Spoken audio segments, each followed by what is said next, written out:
In this video I am showing you my custom-built autonomous airboat. The goal of this project is long-distance, long-duration autonomous missions, so I tuned it for efficiency and reliability rather than speed. After testing and tweaking, the airboat now cruises steadily at around 1 meter a second and can run waypoint missions without drifting too far off course. I started by 3D printing 10 sections of the hull and gluing them together. Once the pieces were assembled, I coated the outside with epoxy to make it strong and waterproof. To connect the two pontoons, I used strong suitcase rods, which gave the boat a solid frame. After that, I tested it in the bathtub, and it floated perfectly. In fact, it was able to hold up 8 kilograms of weight in the bathroom test without sinking, which gave me a lot of confidence in the design. Then I added a plexiglass platform between the pontoons to give me space to mount everything. For the propulsion system, I reused the pole from an old mob. I slid it through the holes in the back of the boat, then attached my custom 3D printed motor mounts to it and screwed everything together. On top I mounted a big waterproof box to keep all the electronics safe from splashes. Inside I wired everything together. I'm using a Pixar flight computer powered by a 4S 8000 mAh LiPo battery. For thrust, the boat runs on 2 brushless motors with 30A ESCs. If you're watching now, you probably like what you see, so don't forget to subscribe and stay tuned for the next big autonomous test. Thank you very much. This setup allowed the boat computer to receive signals from my RC controller, send status updates back, and control the motors reliably. By the way, everything I use for this build is listed down in the video description, in case you want to check it out yourself. Once everything was installed, I did the first indoor test on land. I simply wanted to see if the motors would spin up when I turned on the controller. And they did. In fact, they were so powerful that the boat actually moved across the floor inside the house. Here's the footage of that.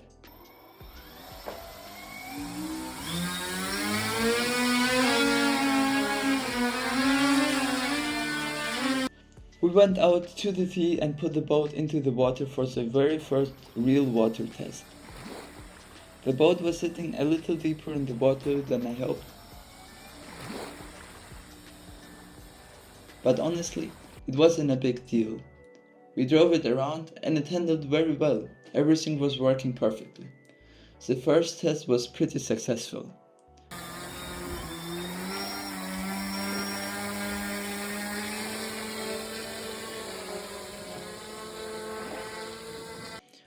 But I did notice 2 big problems.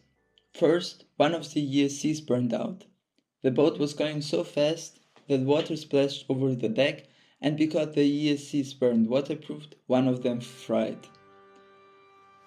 The second issue was that the plexiglass platform didn't cover the whole boat.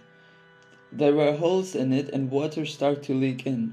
It wasn't a huge problem since I could easily get the water out, but for long-range missions, that's something I definitely needed to fix. Here's what I did next. I closed all the holes in the platform so water can't get any more. I wrapped the ESCs in special waterproof tape to protect the electronics. And since we had drilled some holes into the top waterproof box, I sealed them all with hot glue. That way, even if the boat fails and fills with water, the electronics box should float and stay safe until I can recover the boat. After those fixes, the boat was running perfectly again. But for long-range missions, I always need a way to monitor it properly. So we actually bought a bigger boat online to follow behind my small autonomous boat.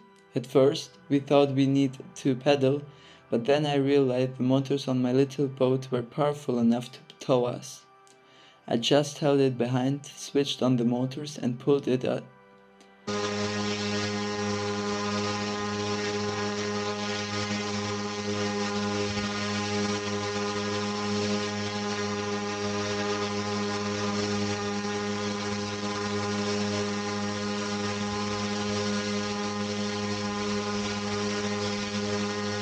also brought out my drone to capture some shots, and I even mounted the Insta360 camera on the boat to get some amazing angles on the water.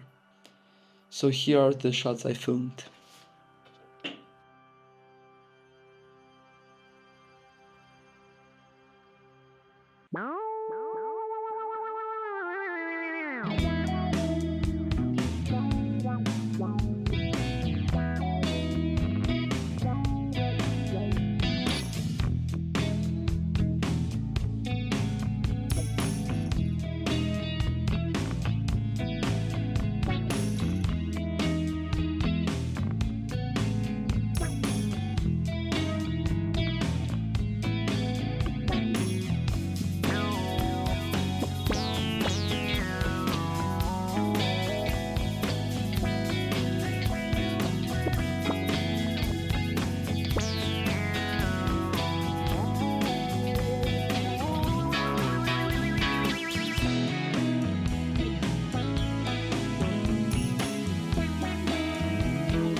I think the boat turned out really nice.